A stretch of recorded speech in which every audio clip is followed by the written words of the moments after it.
então iniciando agora, nesse instante, a segunda parte da nossa aula de hoje aí, a continuidade da parte de protocolos, ok? Então vamos lá, vamos continuar aqui da onde nós paramos.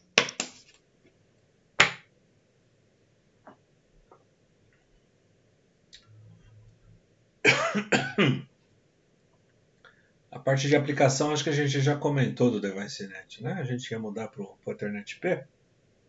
Avança um pouquinho, só para a gente ver.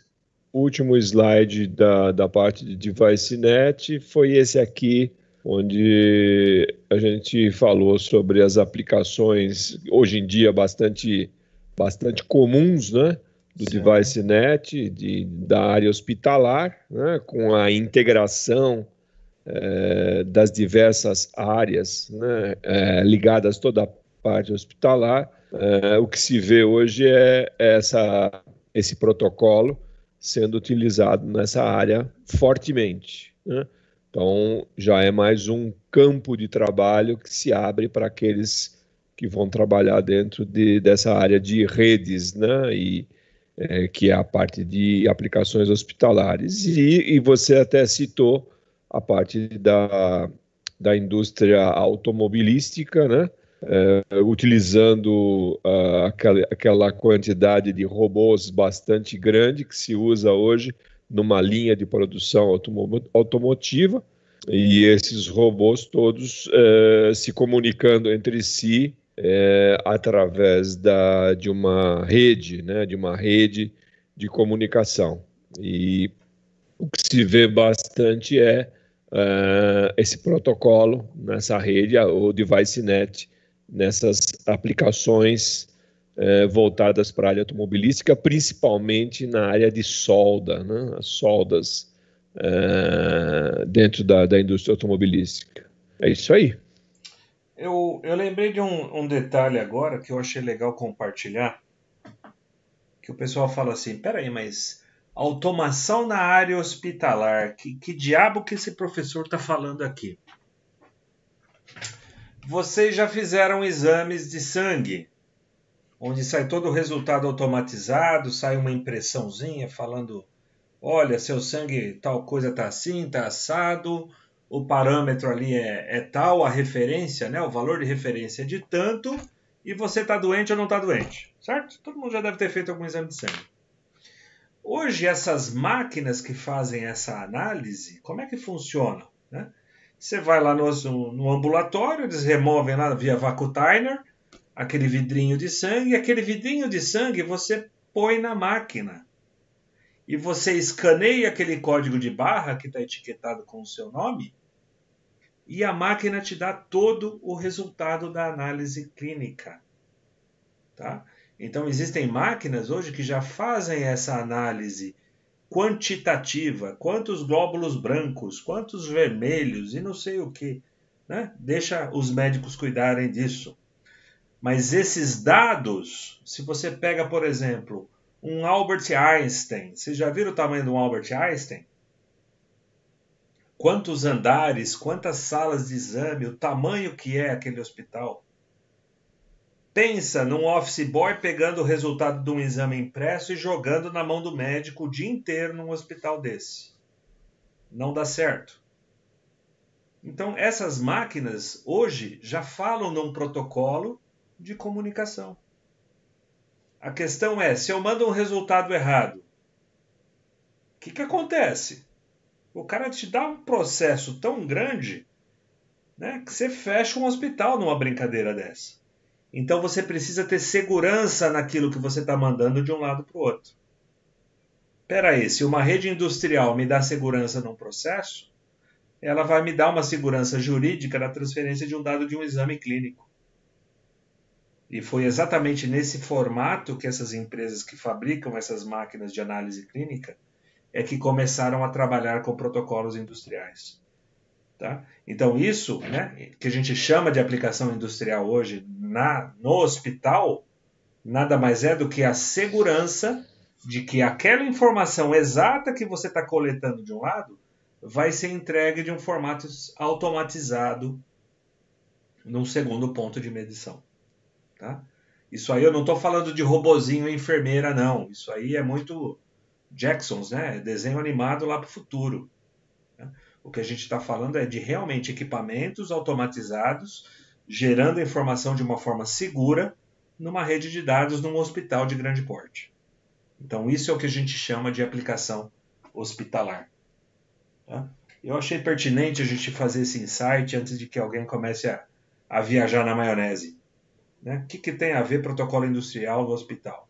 Exatamente isso, segurança dos dados que eu estou mandando de um lado para o outro. Era esse approach que faltava aqui, mestre. Acho que... E mesmo os laboratórios, né? Você pega um Delboni, né? Delboni, hoje ele não chama mais Delboni, ele chama DASA, né? É, DASA. Que é Delboni Auriemo, né? Mas você pega um Delboni, você faz exame em qualquer unidade do Delboni, qualquer unidade do Lavoisier, né? Os laboratórios que existem aí, e esses exames todos são enviados, são remetidos, né? Através de redes, né? Através de redes, ou seja, mesmo para o médico, né? Exames de imagem, onde você tem que ter um laudo, né? Não só a imagem, mas o médico tem que olhar a imagem e tem que decifrar se aquela imagem indica que você tem um tumor benigno ou maligno, ou que você tenha outra coisa. Isso tudo hoje é feito através de redes de comunicação, né?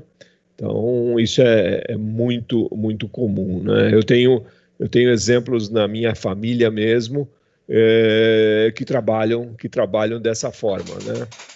Então, hoje a gente tem muito mercado para esse tipo de ação, né? Muito mercado. Exatamente. Tudo bem, senhores? Dúvidas aqui?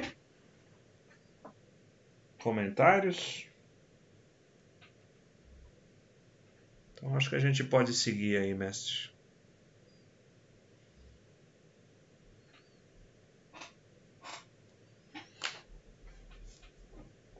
Olha lá, o tal do Ethernet IP que eu iniciei, né? Alguns comentários aí na primeira aula, eu postulei como uma evolução do DeviceNet. Olha lá, é exatamente esse que a gente vai estar comentando agora.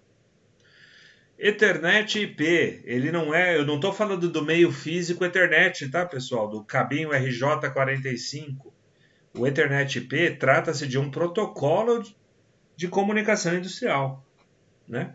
Ethernet/IP, esse IP vem de Industrial Protocol, protocolo industrial. É uma rede industrial baseada no Ethernet, TCP/IP. É uma rede aberta. Por que eu falo que ela é aberta? Porque ela não é proprietária. Então, novamente, a gente fazendo referência às aulas anteriores aí que foram comentadas com vocês. Tá? Ethernet IP aberta com recursos de controle em tempo real. O que é o que a gente chama de tempo real? Se eu quero uma resposta em 100 milissegundos, esse protocolo é capaz de me gerar uma resposta em 100 milissegundos. Tá? Existem protocolos que vão trafegar dentro e junto do Ethernet IP que vão me dar essa segurança de tempo de resposta. Tá? Vão me dar uma possibilidade de sincronismo na minha comunicação. Por quê? Porque a automação é exatamente isso, né? A gente pode ter processos onde o tempo de resposta será crítico para que determinada coisa aconteça ou não, né? E o Ethernet IP ele vem com recursos aí, compatibilizando, possibilitando, né, o que a gente chama de sincronia em tempo real entre os equipamentos que estão plugados nessa rede. O Ethernet IP é coisa nova, foi introduzido ao mercado em 2001. É um protocolo aí com 19 anos de idade, uma criança perante as outras tecnologias que a gente está apresentando para vocês. Tá? Ele estende o protocolo Ethernet com todas as suas facilidades para padrões de mercado, até o CIP. Olha o CIP sendo falado novamente, né? O CIP é o mesmo protocolo que a gente utilizou lá, que a gente desmembrou para fazer o DeviceNet. Então, tem muito do DeviceNet trafegando dentro do Ethernet IP. Então, poucas diferenças daquilo que se fazia no DeviceNet não ocorrerão no Ethernet IP.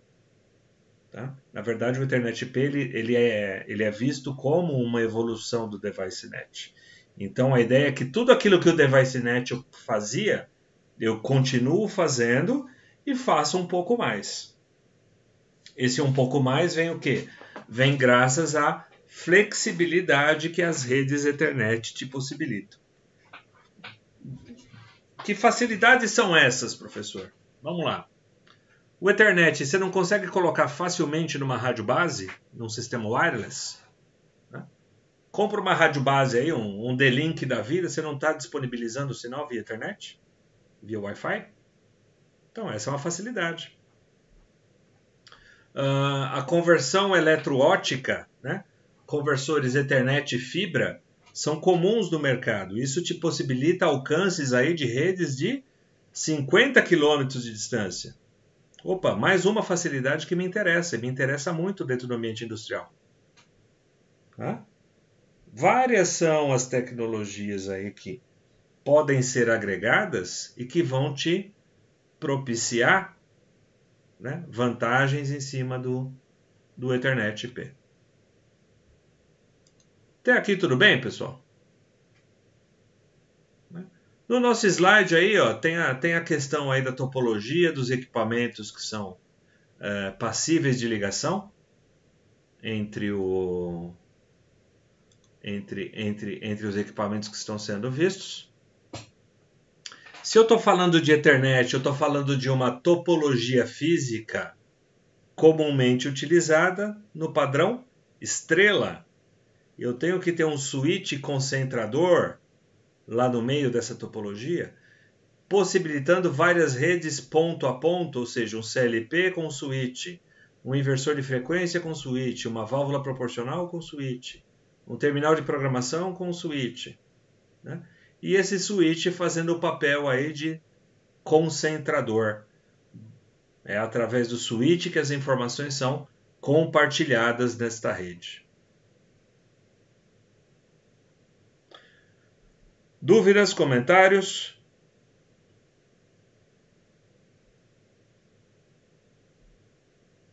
Sim, não, talvez. Podemos seguir? Mais uma, mestre. Vamos lá.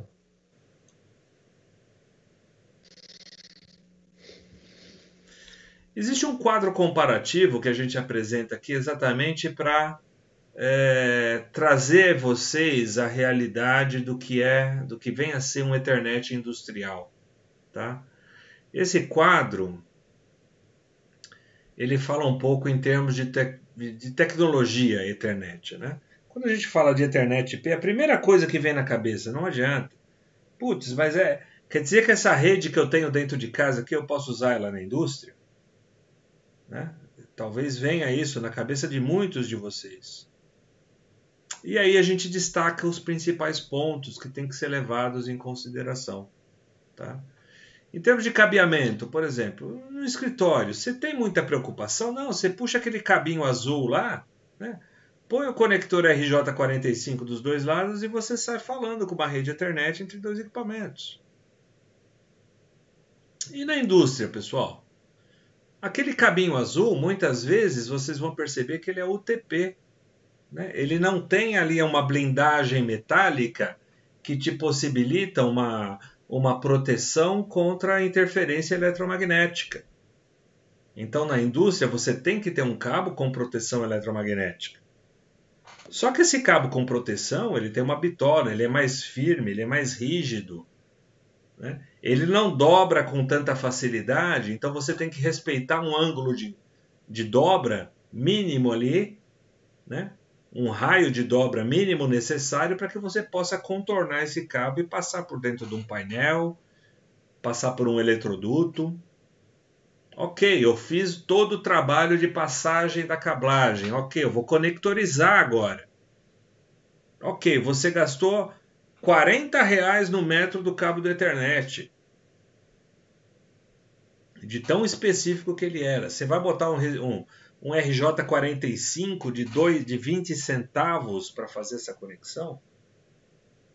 Não dá, não tem como. Esse conectorzinho, um mês de uso, ele já vai estar totalmente oxidado em ambiente industrial. Então eu tenho que utilizar uma conectorização diferenciada para fazer esse link de Ethernet entre esses dispositivos. Tá? Tem conectores Ethernet padrão industrial. Eu comercializo isso na ordem de R$ 60 o conector. Sabe o que é pagar 60 conto num conector RJ45? Sim. E os clientes pagam. Por quê? Porque não pode correr o risco de parar a planta. Porque eu tenho que certificar essa rede. Eu tenho que passar essa rede por normas e padrões, que a gente estava falando, inclusive, no horário do intervalo. Tem que obedecer um determinado padrão de qualidade, porque se não obedecer o padrão de qualidade, a minha planta não está assegurada. Qualquer erro que ocorrer na planta, o cara pode botar a culpa no conector. Tudo isso é levado em consideração. Por onde eu passo o cabo? Se essas conexões são injetadas, né, com injetores ou se são feitas na hora, né? A topologia que é utilizada de interligação dos equipamentos, né? Topologia em árvore é quando você põe uma estrela pendurada em outra estrela. Se eu quero uma certa segurança na minha comunicação, o mínimo que eu vou fazer é colocar uma rede em anel, né? Eu tenho que ter switches gerenciáveis para que esse anel funcione. E aí é uma outra aula que a gente teria que estar falando a respeito sobre isso. Escritório, grandes pacotes de dados, vídeo, imagens, sons, e-mail, WhatsApp. Não é essa a informação que a gente troca no escritório? E na indústria? Né? Se a rede é industrial, eu não quero transmitir foto de um lado para o outro. Eu quero saber se a variável analógica de 12 bits está lá dentro da temperatura que eu estou querendo receber. Então são pequenos pacotinhos, várias vezes ao longo ali do minuto, do segundo. É outro fator. Equipamento de escritório, range de temperatura de 0 a 50. Para a indústria, eu estou falando de menos 20 a 70 graus. Ah, professor, onde é que no Brasil tem menos 20 graus? Ué? Planta frigorífica, refrigeração de alimentos, não é temperatura abaixo de zero, não? 70 graus. Vai para Fortaleza, põe um switch lá no armário e vê quanto tempo ele dura. Dentro de um armário fechado na orla da Marinha. Ok? Tolerância à umidade, nenhuma. Em comparação com a indústria, né? Tem que ter tolerância à umidade. Interferência eletromagnética. Problemas mecânicos. Problemas químicos. Tudo isso aqui num ambiente industrial. O hardware para falar em Ethernet nesse ambiente industrial tem que tolerar tudo isso. São pontos de divergência e de tecnologia. Tá? Então não adianta, né, o meio físico, a interface elétrica ser semelhante. Eu tenho que cuidar de toda essa periferia para que problemas não ocorram. Dúvidas, senhores?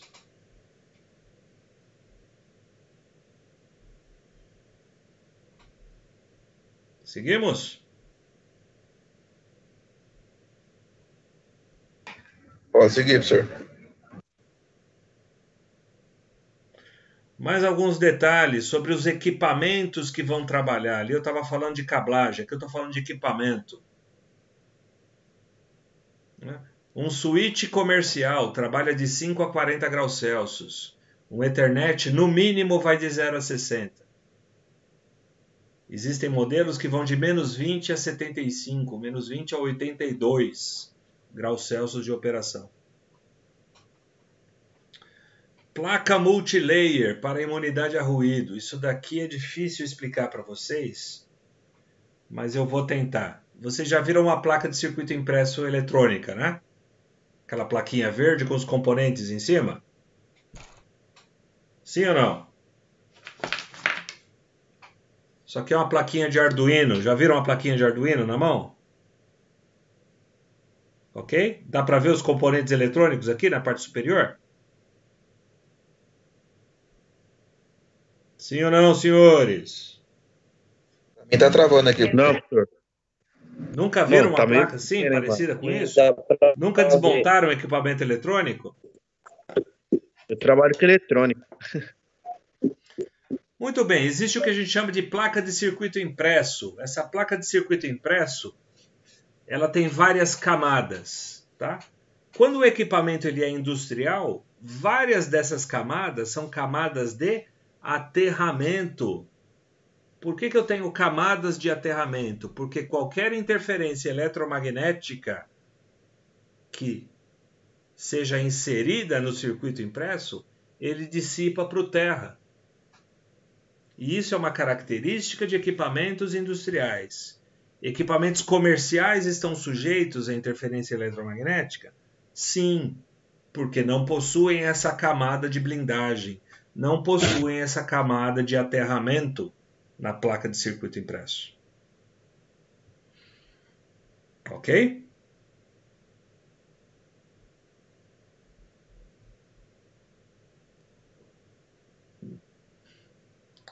A conectorização, né? Quando se fala de Ethernet, você conhece o cabinho RJ45, né? Aquele conectorzinho cristal transparente com 8 vias. Só que se eu estou falando de ambiente industrial, eu posso falar em alguns momentos de RJ45. Eu posso falar em conectores do tipo DB9, são conectores de 9 vias que eu parafuso ele no equipamento. Posso falar de fibra ótica SC, ST, LC e diversos outros modelos. Posso falar de conectorização M12, que é um padrão rosqueado também, né? Normalmente o padrão M12 é para certificação IP69. IP69 você pode jogar vapor quente nesse conector e o vapor não vai entrar nos contatos elétricos. Isso é certificado. Professor, planta industrial com vapor quente, que tipo de planta é essa que eu preciso higienizar com vapor a altas temperaturas? Indústrias alimentícias e indústrias farmacêuticas. Tem que consumir esse tipo de produto. Tá? Então, a conectorização dos elementos em área industrial é um elemento diferenciado. Papel e celulose também usa muito vapor, né, mestre? Papel celulose, né? Na etapa de cozimento, né? A gaseificação que ocorre nesse processo, gases aí, os nitritos e nitretos, né? São altamente corrosivos. Né? Você vê placas de inox totalmente comidas, de tamanha acidez atmosférica ocorrendo naquele ambiente. Então você não pode deixar entrar vapor nesses caras, porque senão ele come todo o contato elétrico e o equipamento para. Se não tem contato elétrico, o equipamento para. Então você tem que utilizar esse tipo de conectorização, esse tipo de tecnologia diferenciada. Tá? Para alguns ambientes, infelizmente, é necessário. Né? A tecnologia exige, então você tem que usar. Encapsulamento industrial, né? Não é um case plástico que você sopra e ele desmonta. Né? Tem alguns chassis lá, esses dias eu recebi uma peça que eu tive que acionar o seguro de um rádio que caiu do avião. A carcaça dele era um IP67, é um rádio que a gente chama de rádio outdoor. Do jeito que ele vem de fábrica, você pendura no poste, ele tem que sair funcionando. Ele caiu do avião, ele amassou um pedacinho de um olhar que era para fixação em wall mount. Estragou o produto, né? Eu não posso entregar um produto desse jeito para o meu cliente. Você já viu a altura de um avião, né? Um avião de carga? com caixa de proteção e tudo, caiu, mas o equipamento estava funcionando. Tá? Eu só realmente não comercializei ele porque não faz sentido. Tá? Se fosse um equipamento de uso comercial, teria caído e teria espatifado, e não teria funcionado depois. Com certeza. Questão de alimentação, 110 volts contra os 24 normal, né, que é utilizado em painéis elétricos hoje. E, por último, não menos importante, compatibilidade de até 10 anos. Isso aqui também é um pouquinho complicado de explicar, mas vamos lá. Você vai numa... Vamos fazer o merchan, você vai numa Calunga da vida hoje e compra um roteador wireless, lá, um X-Link da vida. Legal, você leva para casa, funciona, gostou, o produtinho funciona bem. E aí seu vizinho fala, putz, compra um desse para mim também, que eu gostei aqui, eu vi que funciona bem, eu tenho um problema em casa, eu quero trocar de rádio base. No mês seguinte você vai lá e tenta comprar o mesmo modelo. Você consegue?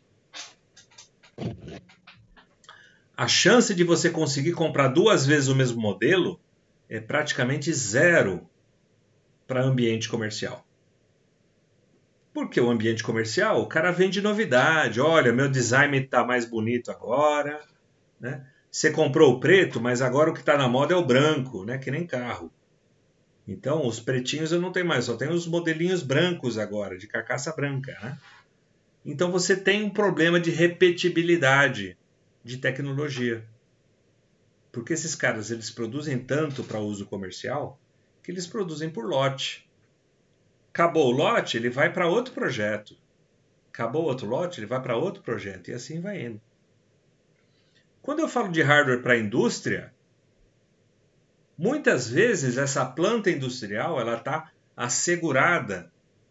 Existe uma seguradora que falou, olha, qualquer problema que aconteça com essa planta, você recebe tanto desde que tal coisa, tal coisa, tal coisa, tal coisa aconteça. E uma dessas tal coisa aconteça é o seguinte, você não pode trocar o hardware que você instalou. Você colocou um switch da marca A, qualquer problema que aconteça, cai um raio, você vai ter que substituir. Você tem que substituir pelo mesmo modelo e pela mesma marca. Porque se você trocar o modelo e trocar a marca, você vai ter que gastar uma puta de uma grana para certificar a sua rede de novo. E para você entrar no nível de seguradora de novo. Tá? E as fábricas não querem ficar gastando com certificação a cada mês que ocorre isso. O que eles querem é que durante 10 anos eu tenha garantia de compra daquele item específico. E se o cara ele é um fabricante industrial, ele tem que gerar essa garantia para você pelo período de 10 anos. Tá clara essa questão da compatibilidade pelo período de 10 anos? Tá claras as diferenças macro de uma rede Ethernet padrão de uma rede Ethernet industrial ou não?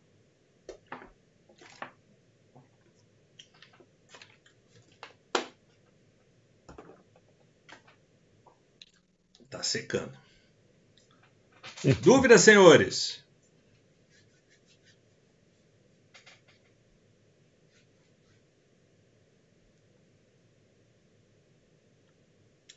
A rede Ethernet passou por uma longa evolução nos últimos anos, se constituindo na rede de melhor faixa e desempenho para uma variada gama de aplicações.